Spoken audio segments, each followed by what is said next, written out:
The silence in my house had become my closest companion these past 3 months. Not the comfortable kind of quiet you share with someone you love, but the hollow, echoing silence that reminds you every single second that you're completely alone. I sat in my leather recliner, the one Sarah always said made me look like an old man at 58, holding a lukewarm cup of coffee and staring at the real estate flyers scattered across my coffee table. Portland to paradise, your Florida dream home awaits. The glossy photos showed pristine beaches, golf courses, and communities filled with people my age who'd earned their freedom from complicated family dynamics. 3 months since Sarah's funeral. 3 months since I'd buried the woman I loved more than life itself. 3 months since Emma and Jake had walked out of this house without so much as a goodbye, leaving me with nothing but memories and the faint scent of Sarah's lavender perfume still clinging to the throw pillows. The morning light filtered through the sheer curtains Sarah had insisted on. They let in the light, but keep our privacy, honey, casting long shadows across the hardwood floors we'd refinished together during our second year of marriage. Everything in this house told the story of us, but now it just felt like a museum of what used to be. I picked up my phone for the dozenth time, scrolling through my contacts until I found Emma's name. My thumb hovered over the call button. What would I even say? Hey, Emma, I know you and Jake think I'm some kind of monster who manipulated your mother but want to grab lunch? Yeah, that would go over real well. The thing is, I understood their anger. I really did. When you're grieving, you need someone to blame, and I was the obvious target. The stepdad who'd never quite fit in, never quite earned their trust, never quite replaced the father they'd lost before they even knew him. Sarah had tried to bridge that gap for 10 years, but some chasms are just too wide. I set the phone aside and reached for the Florida brochures again. Clearwater looked nice. Sarasota had good golf. I could start over somewhere warm, somewhere without ghosts whispering in every corner. The house felt too big, too quiet, too full of might-have-beens. I'd already started packing Sarah's clothes, donated most of them to charity because keeping them felt like torture and throwing them away felt like betrayal. Emma and Jake hadn't asked for anything, hadn't asked for memories, keepsakes, or explanations. They'd just disappeared. Maybe that was for the best. Maybe some families aren't meant to heal. Maybe some bridges are meant to stay burned. I was reaching for my coffee when my phone rang. Not the gentle chime of a text or the familiar buzz of a work call, but that sharp, insistent ring that cuts through your thoughts like a knife. Unknown number. Probably another realtor or someone trying to sell me life insurance. Richard Barnes speaking. Mr. Barnes, this is Detective Morrison with the Portland Police Bureau. I need you to come down to the station as soon as possible. The coffee mug froze halfway to my lips. Police? I'm sorry, Detective, but what is this regarding? We've received some serious allegations concerning your financial dealings with your stepdaughter, Emma Watson Barnes, and your stepson, Jake Watson Barnes. There's been a formal complaint filed. My blood turned to ice water. A complaint? About what? Financial exploitation, Mr. Barnes. The complaint alleges you've misappropriated approximately $400,000 from educational funds that were meant for the children. I'd prefer to discuss the details in person. $400,000? Educational funds? I'd never even seen that kind of money, let alone stolen it. Detective Morrison, I think there's been some kind of mistake. I don't know anything about any educational funds. The complaint was filed by Margaret Watson, the children's grandmother. She's provided extensive documentation. Can you be here within the hour? Margaret Watson, Sarah's mother, the woman who'd made it crystal clear from day one that I wasn't good enough for her daughter, wasn't rich enough, wasn't the right kind of man to raise her grandchildren. The woman who'd barely spoken to me at Sarah's funeral, who'd whisked Emma and Jake away before I could even try to comfort them. Mr. Barnes? Are you still there? Yes, I'm here. Detective, I want to be absolutely clear. I have never taken money from Emma or Jake. I don't even know what educational funds you're talking about. That's what we need to discuss. The complainant has bank records, documented transactions, and testimony from both Emma and Jake Watson Barnes supporting these allegations. This is a serious matter.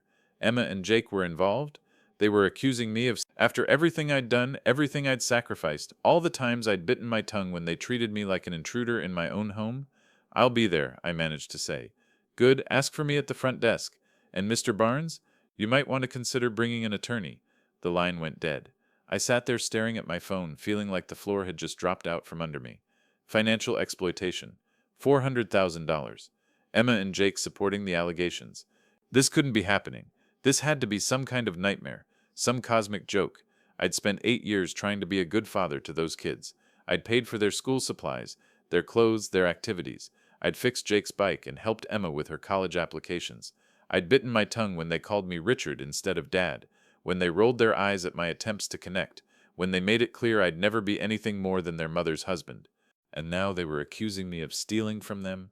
I looked around the living room one more time, at the family photos on the mantel that didn't include me, at the furniture I'd helped Sarah pick out, at the life I'd tried so hard to build. In a few hours, I'd been planning to call the realtor and put this house on the market. Start fresh in Florida, leave all this heartache behind. But apparently the heartache wasn't done with me yet. I grabbed my keys, my wallet, and headed for the door. Whatever Margaret Watson thought she was doing, whatever game she was playing, I wasn't going down without a fight. I'd lost Sarah.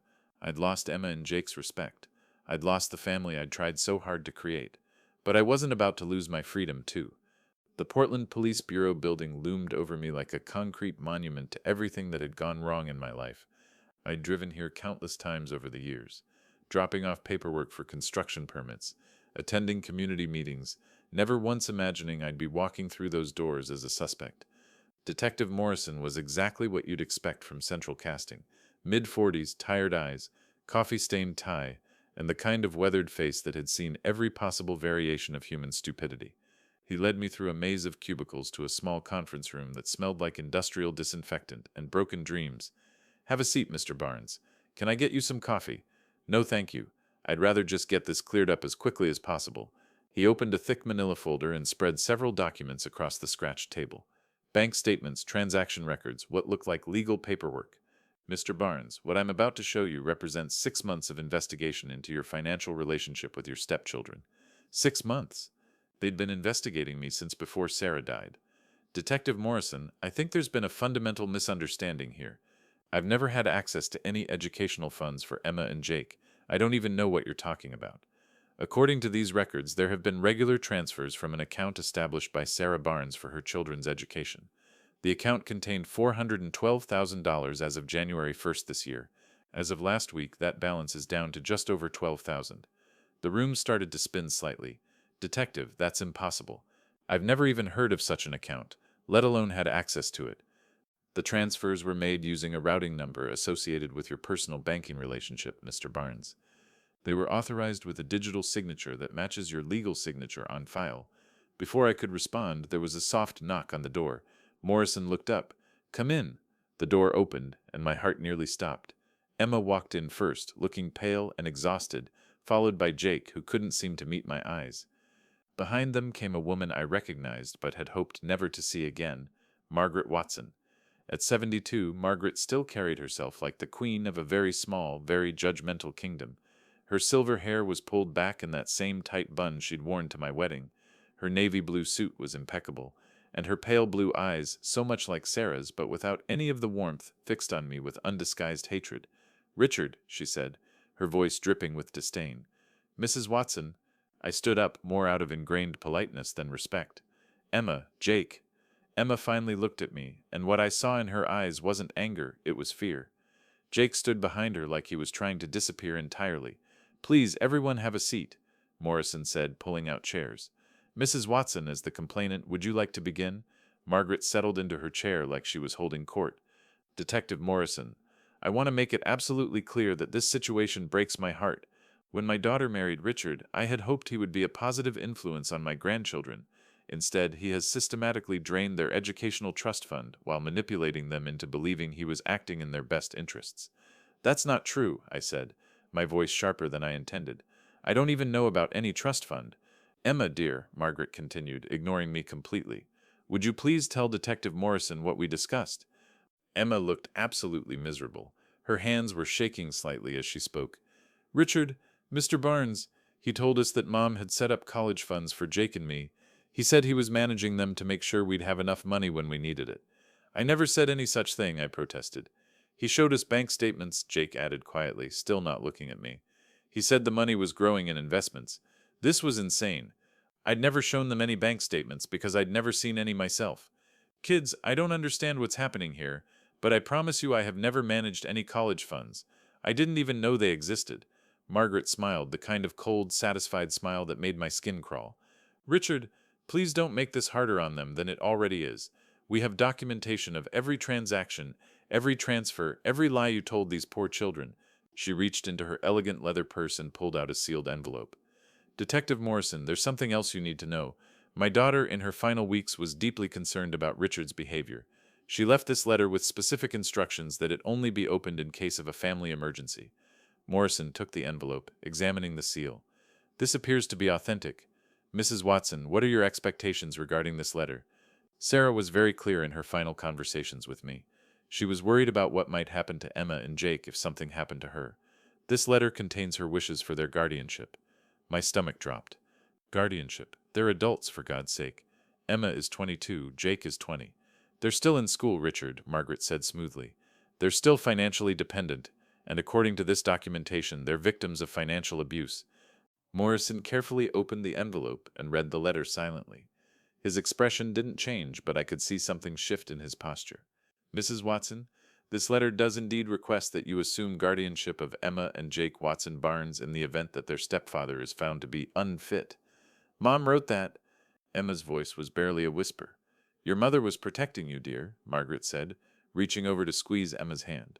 She knew something was wrong, even if she couldn't prove it at the time. I felt like I was drowning. This couldn't be happening. Sarah would never have written such a letter.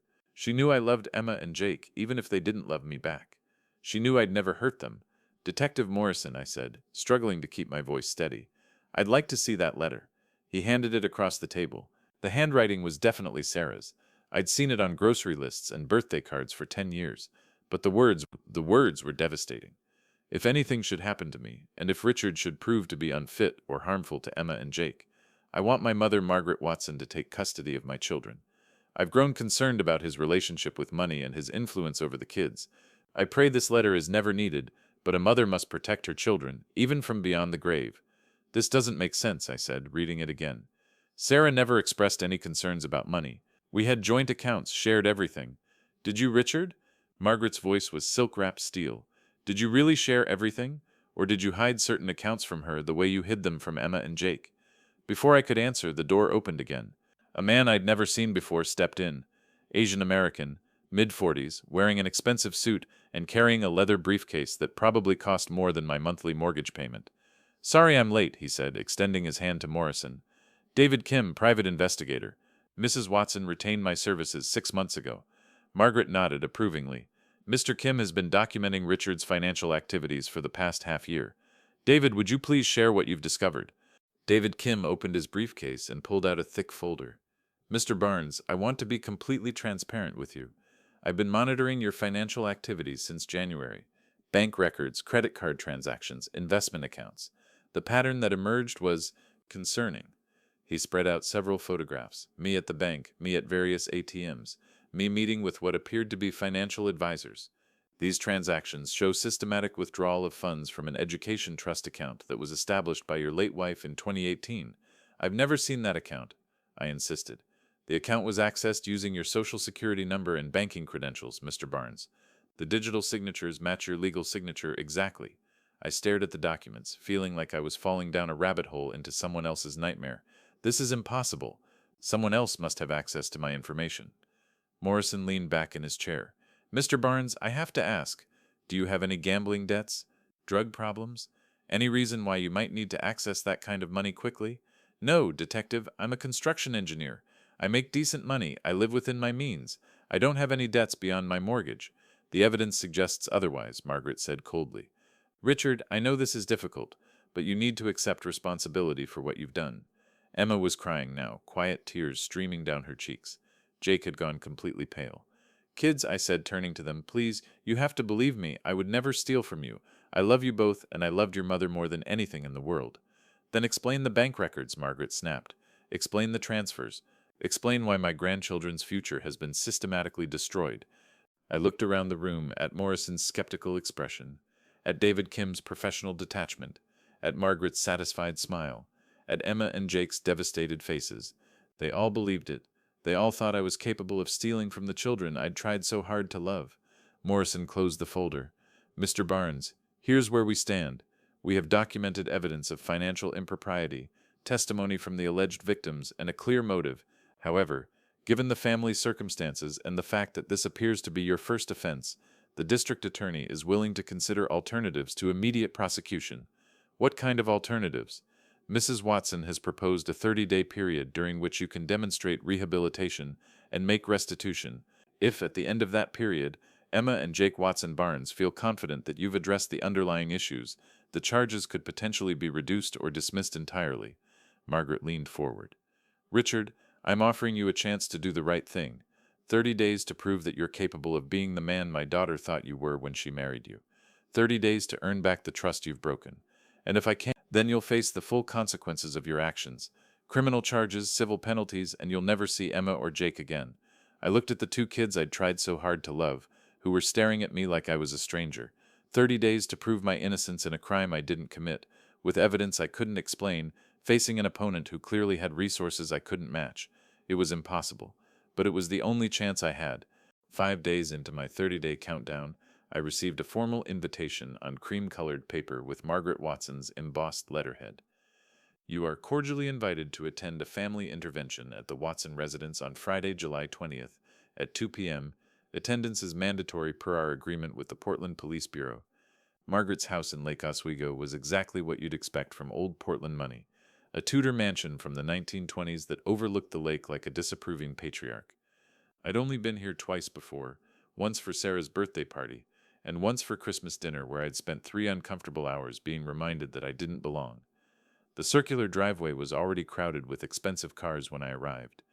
A silver Mercedes that probably belonged to Margaret, a black BMW that looked like a lawyer's car, and David Kim's dark sedan that I recognized from the police station. The front door opened before I could knock. Emma stood there wearing a black dress that made her look older, more serious. Her eyes were red-rimmed like she'd been crying. "Hello, Richard," she said formally. No warmth, no recognition of the 10 years we'd shared the same house. "Hi, Emma. How are you holding up?"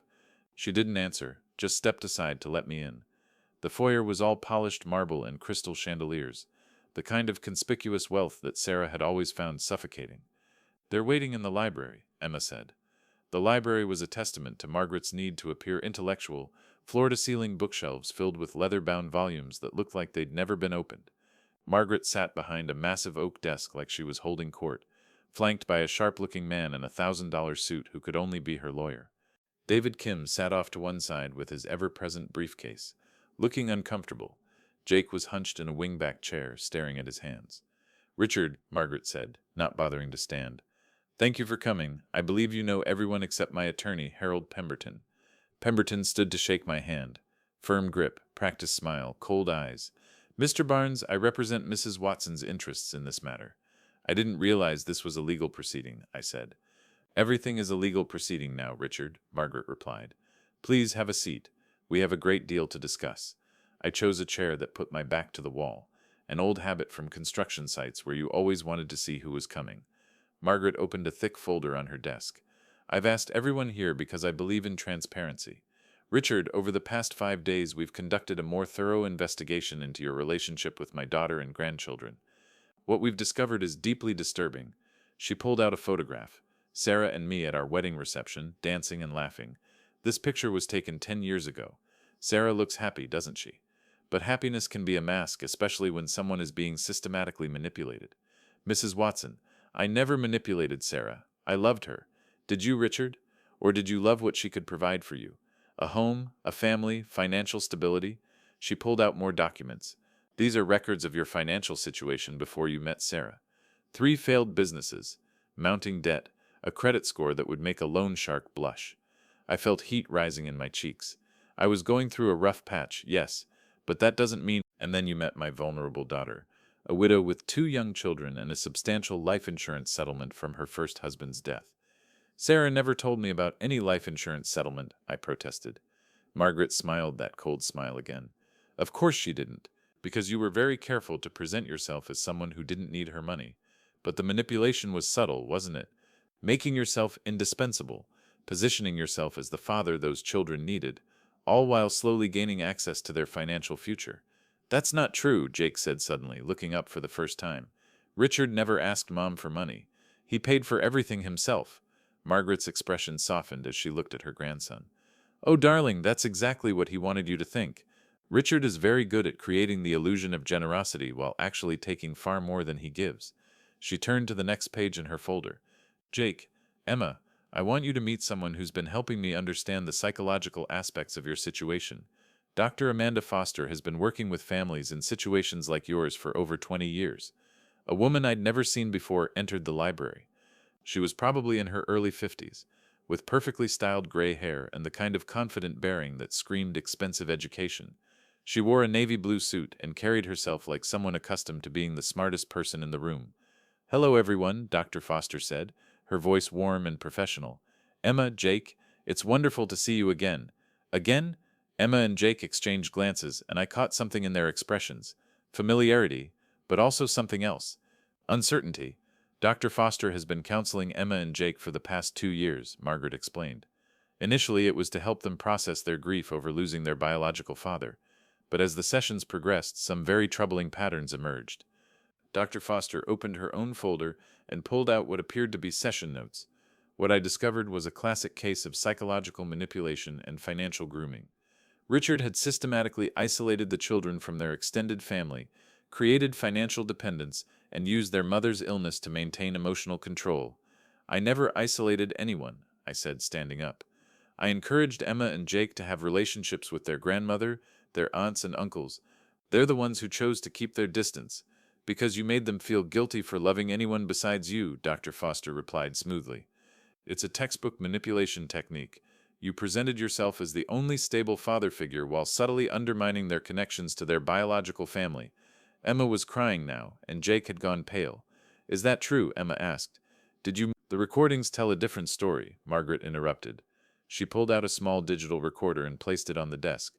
"Dr. Foster, with the children's permission, has been documenting their therapy sessions. Would you like to hear what Emma said about feeling trapped in your house?" She pressed play, and Emma's voice filled the room, younger sounding and full of pain. "Sometimes I feel like Richard watches everything we do, like we can't be ourselves when he's around. And Mom always takes his side, even when we try to tell her how uncomfortable we are." "I never said that," Emma whispered, but her voice lacked conviction. "There's more," Margaret said, fast-forwarding to another section. "Jake expressing his fears about confronting you, Emma describing how you made them feel guilty for wanting to visit me, both of them talking about feeling financially dependent and emotionally manipulated." I looked at Emma and Jake, seeing doubt creeping into their faces. "Kids, you know me. You know I never tried to control you or manipulate anyone. Do they, Richard?" Dr. Foster asked gently. "Or do they know the version of yourself you wanted them to see? The records show a pattern of behavior that suggests a very different reality." David Kim, who had been silent throughout the entire presentation, finally spoke up. "The financial evidence supports the psychological profile, Mr. Barnes. The pattern of withdrawals, the timing of transfers, the way you gained access to accounts, it all points to a long-term strategy of financial exploitation." Margaret stood up and walked around the desk to place her hands on Emma and Jake's shoulders.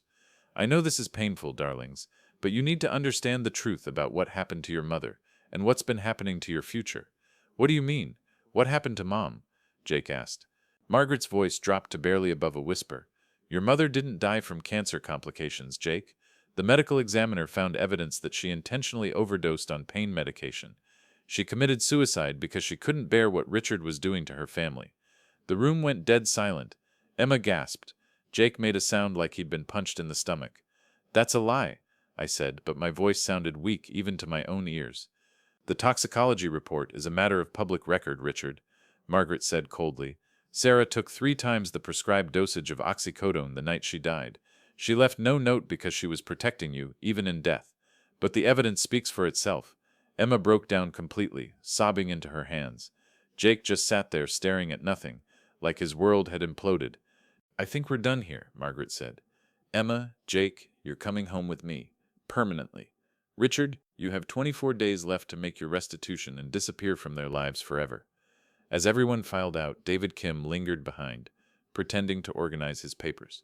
When we were alone, he walked over and pressed something small and hard into my palm.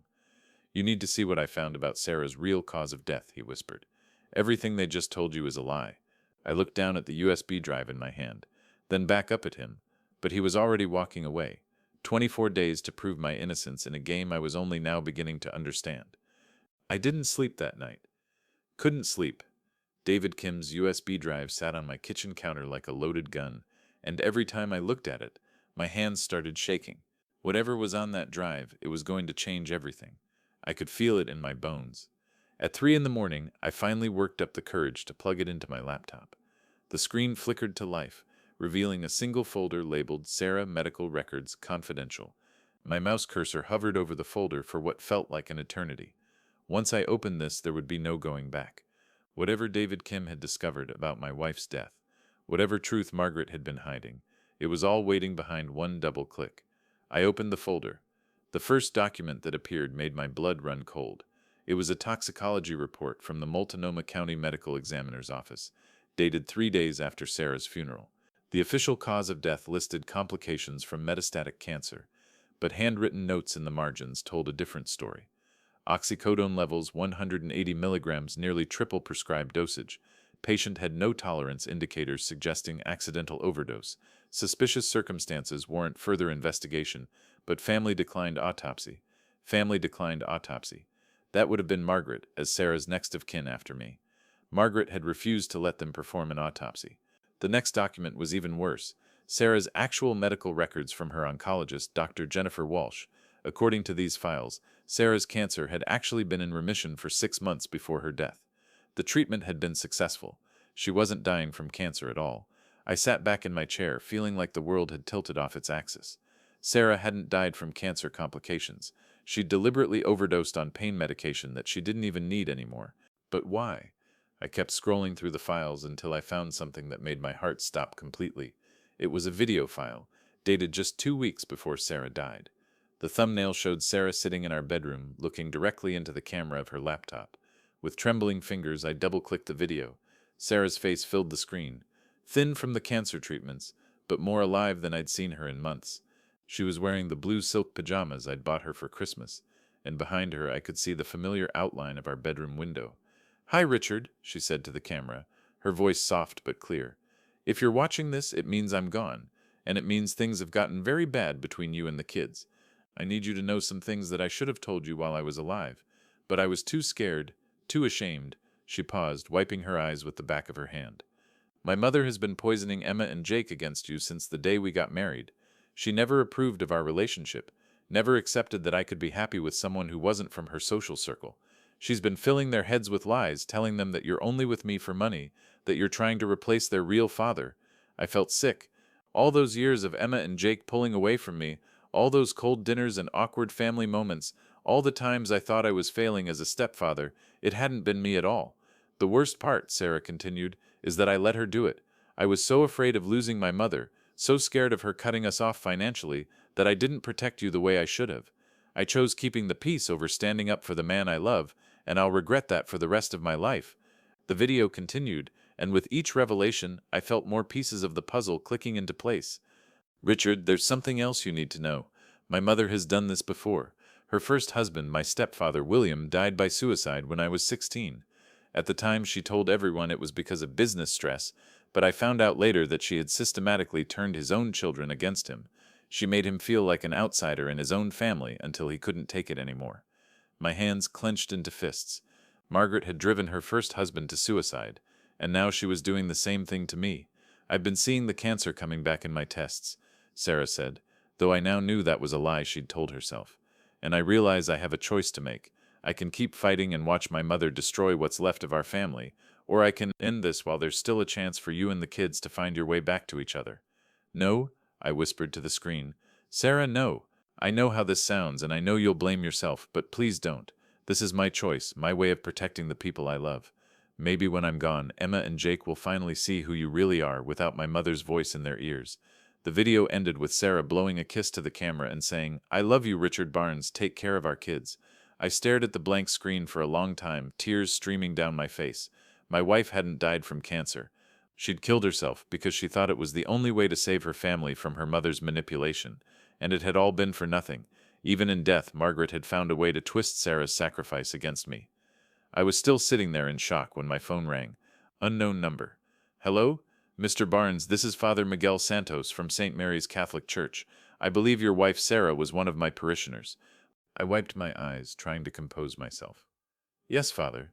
Sarah attended services there. How can I help you?" "Actually, Mr. Barnes, I believe I can help you. I've been following the news about your legal troubles, and I have information that I think you need to hear." Sarah came to see me the day before she died. She made a formal confession, and she gave me specific instructions about when and how to share what she told me. My heart started racing. What kind of instructions? She said if her mother ever tried to take custody of Emma and Jake, or if you were ever accused of harming the family, I should come forward with her final confession. She recorded everything, Mr. Barnes. The real truth about why she was dying, what her mother had been doing to your family, and her fears about what would happen after she was gone. Can you meet me somewhere, Father? Tonight? Of course. There's something else, Mr. Barnes. Sarah wasn't the only one who came to me with concerns about Margaret Watson. I've been the parish priest at St. Mary's for 35 years, and I remember Margaret's first husband, William. He came to see me just before he died with a very similar story. After I hung up the phone, I sat in my kitchen for another hour, processing everything I'd learned. Sarah was gone because she'd tried to protect me from a woman who had already destroyed one family and was now working on destroying another. But Sarah's sacrifice hadn't been in vain. She'd left me weapons to fight back. I picked up my phone and dialed David Kim's number. David, it's Richard Barnes. We need to meet tomorrow morning. It's time to stop playing defense. I was hoping you'd say that, David replied. I've got more information about Margaret Watson's first marriage. Information that's going to change everything. Good, because I'm done being the victim in this story. Margaret Watson wants a war? Let's give her one. For the first time since this nightmare began, I felt like I had a real chance. Sarah had given me the truth, Father Santos had evidence, and David Kim was ready to be my ally instead of my enemy. Margaret Watson had spent decades perfecting the art of psychological manipulation, but she'd made one crucial mistake. She'd underestimated how much a man would fight for the family he loved, even when that family didn't love him back. 20 days left to prove my innocence, but now, finally, I had the tools to do it. My war against Margaret Watson lasted exactly 4 days before she crushed me like an ant under her designer heel. It started with my car. I'd spent Tuesday morning meeting with my new attorney, Marcus Chen. David Kim's recommendation. Smart guy, tough as nails, and expensive as hell. We'd laid out our strategy, expose Margaret's manipulation of Emma and Jake, use Sarah's video confession as evidence, and bring Father Santos forward as a witness. I was feeling optimistic for the first time in weeks as I walked out to my pickup truck in the lawyer's parking garage. That optimism evaporated the moment I saw what was left of my vehicle. All 4 tires had been slashed. The windshield was spiderwebbed with cracks.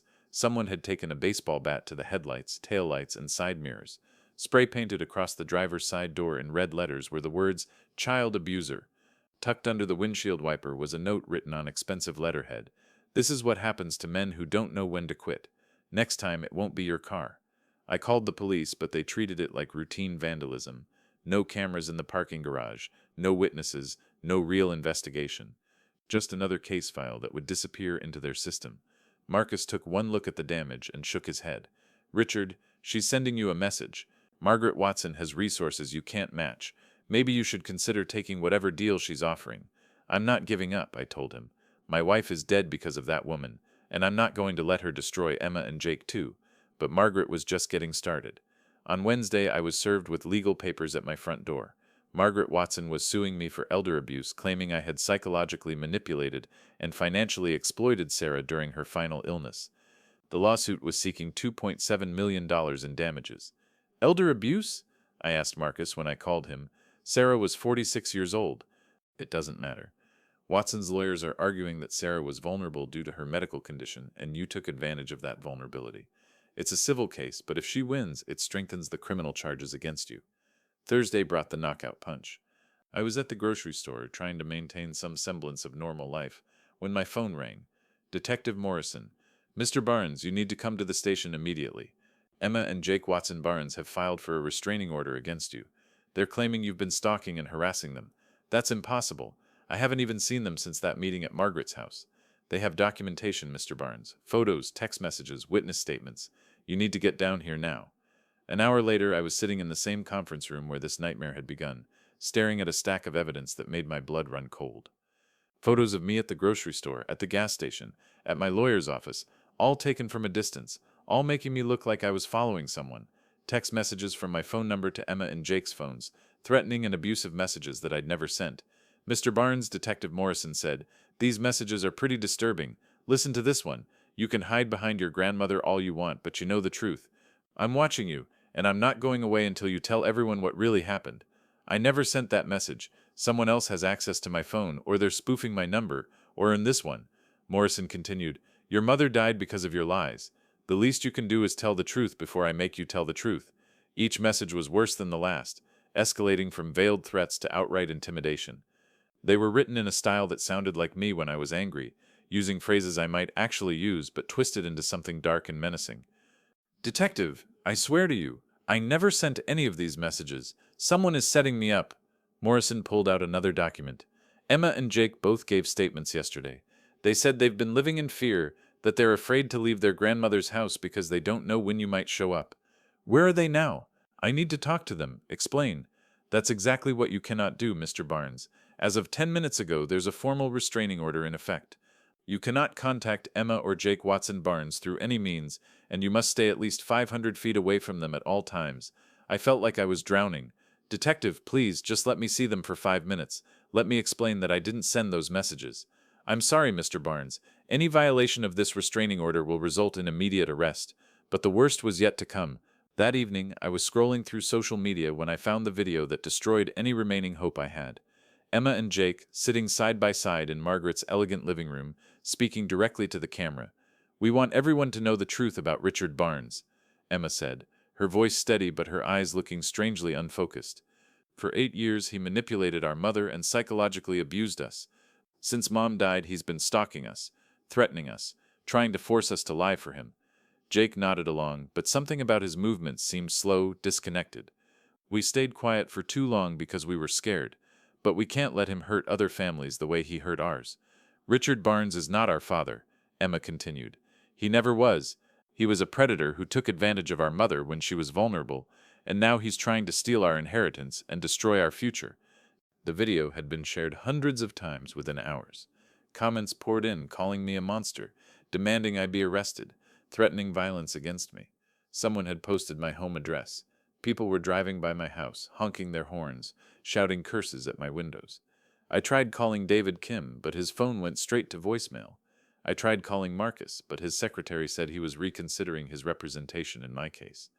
Friday morning, I woke up to police sirens in my driveway. Richard Barnes, you're under arrest for violation of a restraining order, the officer said as he cuffed me. You have the right to remain silent. I didn't violate anything. I haven't left my house since yesterday. But it didn't matter. Someone had reported seeing me outside Emma and Jake's school. Someone else had reported me following them to a coffee shop. The GPS on my phone would prove I'd been home all day, but by the time they checked that, I'd already spent 12 hours in a jail cell, sitting on that narrow cot, watching the local news on the small television mounted high on the wall. I saw my face staring back at me. Stepfather arrested in ongoing abuse case, the anchor reported. Richard Barnes, 58, was taken into custody today for allegedly violating a restraining order filed by his stepchildren. They showed the video of Emma and Jake again, their pale faces and hollow eyes denouncing me to the world. They looked sick, exhausted, like they were reading from a script they'd memorized but didn't quite understand. And that's when it hit me. The way Emma's words had slurred slightly, the way Jake's pupils had looked dilated, the strange, disconnected quality of their movements. They weren't just being manipulated anymore. They were being drugged. I called my one phone call to Marcus Chen, praying he'd still take it. Marcus, listen to me very carefully. Margaret Watson is drugging Emma and Jake. That's why they looked so strange in the video. Why they're acting like different people. You need to get them medical help immediately. Richard, that's a very serious accusation. Do you have any proof? Not yet, but there's a nurse at Portland General Hospital named Carmen Rodriguez. She was working there when Sarah died. She might have seen something, might know something about what Margaret is doing to those kids. I'll look into it, Marcus said, but I could hear the skepticism in his voice. After he hung up, I lay on the thin mattress staring at the concrete ceiling, listening to the sounds of other people's misery echoing through the jail. Margaret Watson had systematically destroyed my reputation, isolated me from my allies, and turned the children I'd tried to love into weapons against me. I'd declared war on her, but she'd been fighting this war for decades longer than I had, and right now it looked like she was winning. I'd been in jail for 18 hours when they told me I had a visitor. I expected Marcus, maybe David Kim, if he'd finally grown a backbone. I didn't expect to see a Catholic priest walking into the visitation room. Father Miguel Santos was exactly what central casting would order for a movie priest. Silver hair, kind eyes, and the kind of calm presence that made you want to confess sins you'd forgotten you'd committed. He carried a small leather satchel and wore the expression of a man bearing important news. "Mr. Barnes, thank you for seeing me. I'm Father Santos from St. Mary's Catholic Church. Father, I appreciate you coming, but if this is about spiritual counseling, I'm not really in the right headspace. Actually, Richard, I'm here because of a promise I made to your wife." He opened his satchel and pulled out a small digital recorder. "Sarah came to see me 3 days before she died. She made a formal confession, and she gave me very specific instructions about when to share what she told me." My heart started racing. "What kind of instructions?" "She said if you were ever arrested, if Emma and Jake were ever in immediate danger from her mother, I should come forward with this recording." He set the device on the metal table between us. "Richard, what you're about to hear is going to be difficult, but it's also going to save those children." Father Santos pressed play, and Sarah's voice filled the small room. But this wasn't the Sarah from the video diary I'd found on her laptop. This voice was stronger, more determined, like she'd found some kind of peace. "Father Santos, what I'm about to tell you must remain sealed under the confessional privilege until specific conditions are met. My husband Richard is in danger, and my children are in danger, and I may be the only person who can protect them." I leaned forward, hanging on every word. "My mother, Margaret Watson, is a murderer. She killed my stepfather, William, 25 years ago by slowly poisoning him with digitox from our garden foxgloves. She made it look like a heart attack, but I found his medical records years later. The toxicology was inconclusive because digitalis mimics natural cardiac arrest." My blood went cold. "Margaret had murdered her first husband. But that's not the worst part," Sarah's voice continued. "She's been planning to do the same thing to Richard since the day we got married. She's been manipulating Emma and Jake, turning them against him, waiting for the right moment to destroy him completely." Father Santos paused the recording and looked at me with compassionate eyes. "There's more, Richard, much more." He pressed play again, and Sarah's voice resumed. "I've been secretly recording my mother for the past 2 years. Every visit, every phone call, every time she's tried to poison my children's minds against their stepfather. I have hundreds of hours of audio proving her manipulation." "Where are these recordings?" I asked Father Santos. "That's where it gets complicated," he replied. "Sarah set up what she called an insurance policy. Keep listening." Sarah's voice continued. "Father, I need you to understand something. I'm not going to survive this cancer. The doctors have given me weeks, maybe days, but I can still protect my family, even if it costs me everything." My hands started shaking. I knew what was coming next. "I'm going to take my own life, Father, but not in despair. I'm going to make it look like an accident, like a medication mix-up, so that my mother can't use my suicide against Richard. But more importantly, I'm going to make sure that when she finally makes her move against him, he'll have everything he needs to fight back." The recording paused, and Father Santos reached into his satchel again. This time he pulled out a small brass key. "Sarah gave me this the day she died. She said to give it to you only if you were arrested or if the children were in immediate danger. It opens a safety deposit box at First National Bank, downtown branch, box number 28047. I stared at the key like it was made of gold. "What's in the box?" "According to Sarah, everything you need to destroy Margaret Watson completely." Father Santos leaned forward. "Medical records proving Margaret poisoned her first husband. Audio recordings of Margaret coaching Emma and Jake on what to say to therapists and doctors. Financial documents showing Margaret embezzled money from her first husband's estate.